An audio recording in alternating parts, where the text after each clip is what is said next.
Hello friends. आज हम पढ़ेंगे अपगार स्कोर। अपगार स्कोर क्या होता है उसके बारे में आज अपन पढ़ेंगे। ये बीएससी नर्सिंग 5th सेमेस्टर का टॉपिक है और ये नोट सेट के रिगार्डिंग भी इम्पोर्टेंट टॉपिक है। तो watching this video full English में चलेगा और नर्सिंग स्टूडेंट के लिए।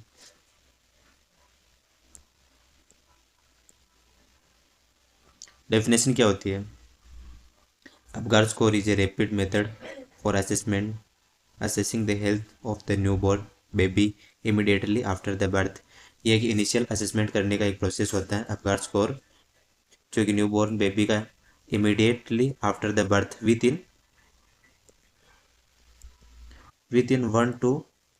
Five with in 1 to 5 minutes के अंदर इसका इनिशियल या इमीडिएट या इनिशियल असेसमेंट अपन बोल सकते हैं, जो कि किया जाता है बच्चे का। सबसे पहले जैसे कि कोई बच्चा डिलीवर हुआ, पहले उसको देखते हैं कि वो क्राई कर रहा है या नहीं कर रहा है। क्राई कर रहा है, क्राई का मतलब होता है कि बच्चा रो रहा है, तो रोने का रिस्पॉन्स होता है कि जैसे कि वो कोई रेस्पिरेशन ले रहा है या नहीं ले रहा। आप अपन समझेंगे कि क्राई कर रहा है, इसका मतलब रेस्पिरेशन स्टार्ट हो गया, बच्चा अब खुद से रेस्पिरेशन ले सकता है। फिर ये फर्स्ट स्टेप होता है, ठीक है ना। और ये सेकंड स्टेप में अपन अपगार स्कोर करते हैं, इनिशियल असेसमेंट के अंदर आता है। इसके अंदर सारा होता है, जो कि अभी मैं आपको डिटेल में आगे समझाऊंगा। डेवलपमेंट यानी कि अपगार स्कोर किसने डेवलप किया, किसके द्वारा डेवलप किया? वर्जीनिया अपगार के द्वारा, वर्जीनिया अपगार के द्वारा किया गया है इन 1952 के अंदर। ये ईयर याद रखना, एक बार क्वेश्चन आया था सेंट्रल लेवल की वैकेंसी के अंदर, तो आप लोग ये क्वेश्चन जरूर याद रखें। इसके क्या क्या पर्पज होते हैं? पर्पज ऑफ अपगार स्कोर क्या क्या पर्पज है? पहले मैंने तुम्हारे को बताया था, असेसमेंट करता है newborn condition at a birth. जैसे बच्चा डिलीवर हुआ विद इन 1 to 5 मिनट्स के अंदर उसका अपगार स्कोर करते हैं, इनिशियल या इमीडिएट उसका अपन यानी कि स्कोरिंग चेक करते हैं। Identify the need for resuscitation, उसके अंदर स्कोरिंग होती है 0 से 10 तक, वो जो मैं आगे आपको पढ़ाऊंगा उसके अनुसार उसका मैनेजमेंट किया जाता है कि उसको रिससिटेशन करना है या उसको ऑक्सीजन थेरेपी स्टार्ट करनी है। जो evaluate the end adaptation of the extra uterine life, वो अपने एडेप्ट कर पाता है या नहीं कर पाता है यूटेराइन लाइफ के बाद, यानी कि यूटेराइन लाइफ से बाहर निकलने के बाद, यानी कि जैसे डिलीवर हुआ तो वो यानी कि बाहर सर्वाइव कर पाता है या नहीं कर पाता अपने आप को, वो उस इन्वायरमेंट के प्रति एडजस्ट हो पा रहा है या नहीं हो पा रहा। एडेप्टेशन देखते हैं, उसका इवेल्युएट करते हैं कि वो एडेप्ट कर पा रहा है या नहीं कर पा रहा है। ठीक है ना स्टूडेंट्स, और कोई भी परेशानी आई तो और कमेंट कर देना डियर फ्रेंड्स। इसके कंपोनेंट क्या क्या, अपकार से ही अपन अपन इसका अब कंपोनेंट चेक करेंगे। यानी कि इसके कंपोनेंट कौन कौन से? एक का मतलब होता है अपेरेंस, पी का मतलब होता है पल्स, क्राइमेस, एक्टिविटी और रेस्पिरेशन, जो कि 5 कंपोनेंट हैं, उसको अपन देख रहे हैं। अपेरेंस यानी कि अपन उसका कलर देखेंगे, जैसे कि तुम बच्चे को जैसे हुआ उसका कलर कैसा है, यानी कि साइनोस हो रहा है या पिंक है पूरा ही, वो अपन देखेंगे अगले। यानी कि अपने पास एक कॉलम होगा, उसमें मैं आपको पूरा समझा दूंगा कैसे क्या है, उसकी कैसे क्या स्कोरिंग की जाती है, कितने को कितना क्या क्या नंबर दिया जाता है, वो सारे अपन देखेंगे। और उसकी हार्ट रेट नॉर्मल होती है, हार्ट रेट अपन उसकी देखेंगे। रिफ्लेक्स देखेंगे कि यानी कि रिफ्लेक्स हो रहा है, बॉडी का मूवमेंट वगैरह कैसे क्या हो रहा है, उसका अपन देखेंगे रिफ्लेक्स वगैरह। जैसे कि some flexion of extremity, fully flexed body और फ्लैसिड मसल है या नहीं है, वो अपन चेक करेंगे सारा।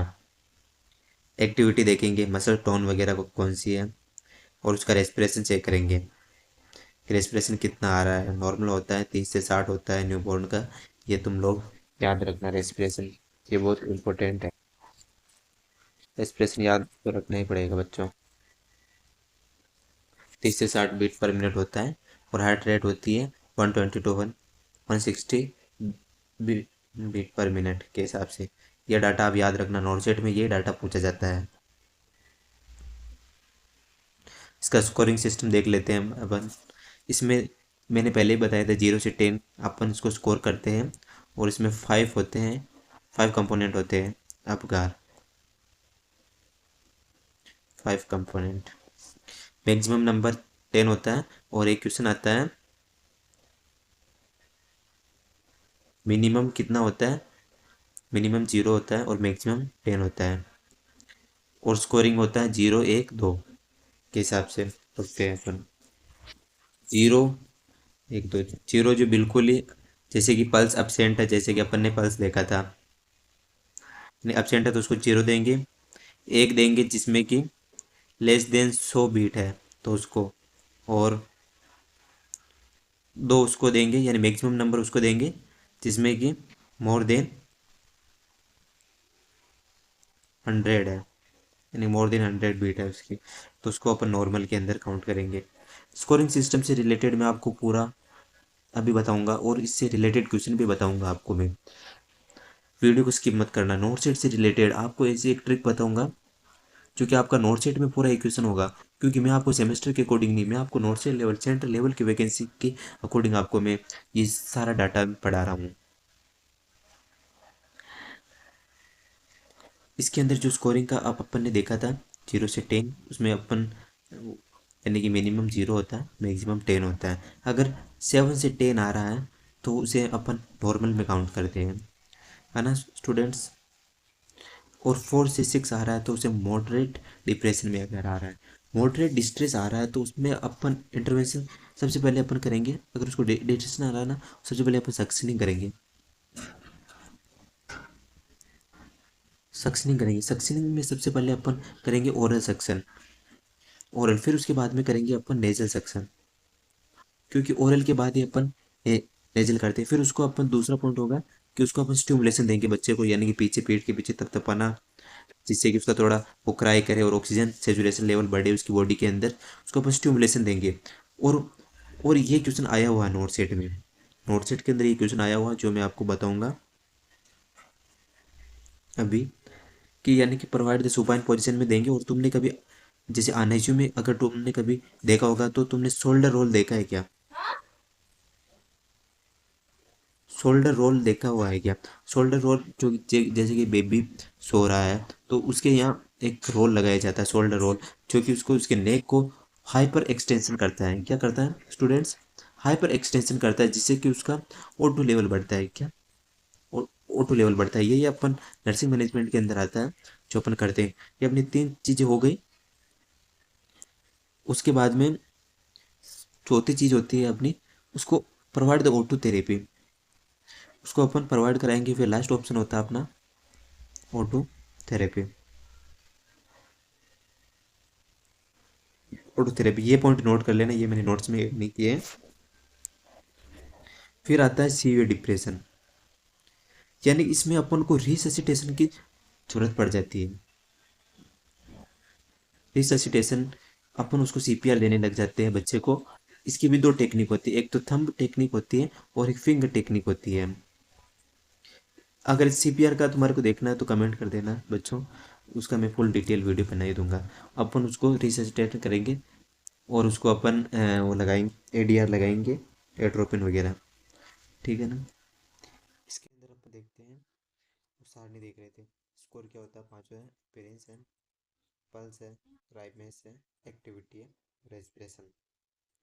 अपीयरेंस में स्किन कलर देखते हैं, 0 पॉइंट किस में देंगे, जैसे साइनोटिक है और पेल ऑल ओवर बॉडी पार्ट होते हैं उसके अंदर देते हैं। 1 पॉइंट अपन देंगे पेरिफेरल साइनोसिस ओनली, जैसे अपन एक्रोसाइनोसिस भी बोलते हैं। ये टर्म याद रखना, अभी यहाँ लिखने नहीं चाह रहा है मेरे से। एक्रोसाइनोसिस की जगह कम है, जिसके अंदर सेंट्रल पार्ट तो पिंक होता है और पेरिफेरल पार्ट साइनोस होता है। एक्रोसाइनोसिस नाम याद रखना कि उसको अपन 1 पॉइंट से इंडिकेट करते हैं स्टूडेंट्स। और मैक्सिमम नंबर देंगे पिंक का, यानी कि फुल्ली ब्लड सप्लाई हो रही है और बच्चा नॉर्मल है, इसलिए उसको अपन 2 नंबर देंगे। पल्स है यानी अपसेंट है तो उसको अपन 0 नंबर देंगे। हार्ट रेट बोल सकते हैं लेस देन 100, पहले बताया है। इसके अंदर 100, इसके अंदर थोड़ा आप चेंज कर लेना, नॉर्मल होती है यानी 100 से ज़्यादा ही होनी चाहिए, मोर देन, तो उसको दो से काउंट करेंगे। लेकिन अपन नॉर्मल हार्ट रेट पूछे किसी न्यू बोर्न की तो उसकी आती है 120 से 160 आती है। ये वाला डाटा आप याद रखना। लेकिन नॉर्मल यहाँ पे ये होती है कि नोट सेट ये चीज़ मांगता है स्टूडेंट, जो कि आधे बच्चे जो कि थ्योरी की बुक्स वगैरह पढ़ते हैं तो उनको पता नहीं होता है। क्राइमेस का मतलब क्या होता है? रिफ्लेक्स इरिटेबिलिटी, यानी कि नो रिस्पॉन्स स्टिमुलेशन, यानी कि तुमने कोई भी रिफ्लेक्स, यानी कि तुमने स्टिमुलेट किया तो उसने कोई भी इरिटेबिलिटी यानी कोई भी रिस्पॉन्स नहीं दिया है।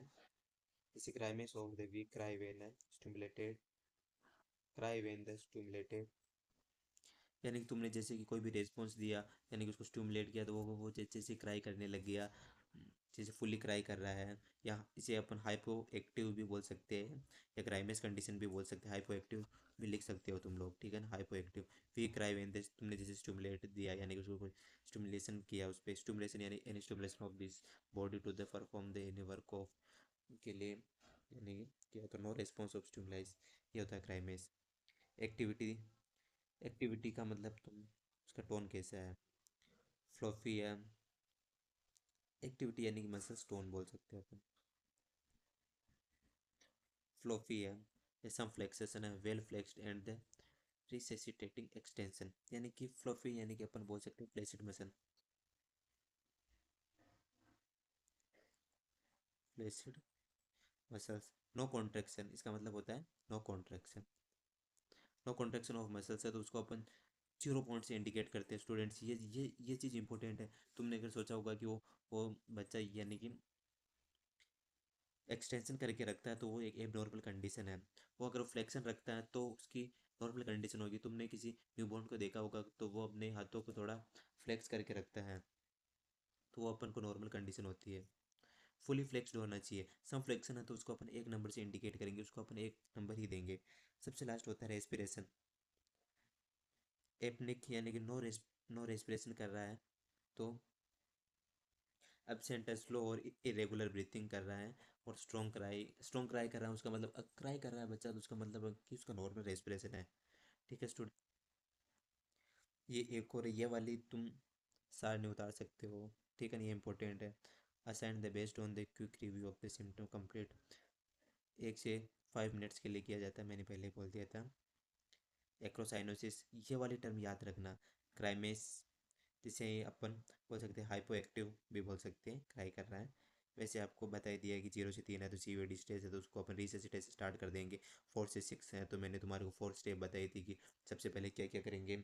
उसके अंदर मॉडरेट स्टेज सबसे सक्शनिंग करेंगे, उसको स्टिमुलेशन देंगे, सुपाइन पोजीशन में सुला के उसको शोल्डर रोल देंगे, provide the auto therapy provide कराएंगे। और 7 से 10 minimal difference adjust the extra return life में 7 से 10 नॉर्मल मान सकते हैं अपन, ठीक है ना। टाइमिंग देख लेते हैं, टाइमिंग बताई थी। असेसमेंट 1 मिनट, 5 मिनट, 10 मिनट भी लग सकते हैं। अगर अपने से एक से लगाकर 5 मिनट्स या 10 मिनट्स तक अपन की रीडिंग में कोई भी दिक्कत आए तो अपन उसको वापस भी ले सकते हैं। ऐसा नहीं कि एक बार ही लेना, बार बार लेते हैं अपना स्कोर, ये तुम याद रखना। क्या क्या लिमिटेशन है इसकी? Not a predictor of a long term outcome, long term outcome के लिए नहीं, कि जैसे कि कोई बच्चा रिस्पॉन्स ही नहीं दे रहा है, तुम अपगार लेने बैठ गए हो, उसका कोई रिस्पॉन्स नहीं आ रहा है और कहीं वो बच्चा और क्रिटिकल कंडीशन में नहीं पहुंच जाए, ये भी नहीं करना है। ये कुछ जस्ट मिनट्स का होता है। Influenced by the prematurity and the drug, यानी कि इसके बारे में तो आगे लेसिथिन और अर्जिनिन वगैरह वो होते हैं जो बाद में बता दूंगा आपको। नर्सिंग रिस्पॉन्सिबिलिटीज़ क्या क्या होती हैं, ये पॉइंट तो याद कर ही लेना तुम। आ सकता है सेमेस्टर में तो यही पूछते हैं वैसे भी, 5th सेमेस्टर में तो यही, वो तो 6 सेमेस्टर में होगा इसका मेन एग्ज़ाम, ठीक है ना। 6 सेमेस्टर वाला भी कोई स्टूडेंट देख रहा हो तो देख सकता है। Acute assessment, provide the warm assist the resuscitation और डॉक्यूमेंटेशन, ये तुम देख लेना पीडीएफ मेरे टेलीग्राम चैनल पर आपको अपलोड करा ही दूंगा मैं, ठीक है फ्रेंड्स। तो thank you for this watching this video and हमारे चैनल को लाइक करें, सब्सक्राइब करें और ऐसे ही आगे इम्पोर्टेंट वीडियो बनाने के लिए कमेंट करते रहें और हमारा सपोर्ट करें। आपको निःशुल्क ऐसे क्लासेस और इम्पोर्टेंट टॉपिक बहुत ही समझाए जाएंगे और ये पीडीएफ टेलीग्राम पे मिल जाएगा, इसकी मैं लिंक डिस्क्रिप्शन में डाल दूंगा। Thank you for watching.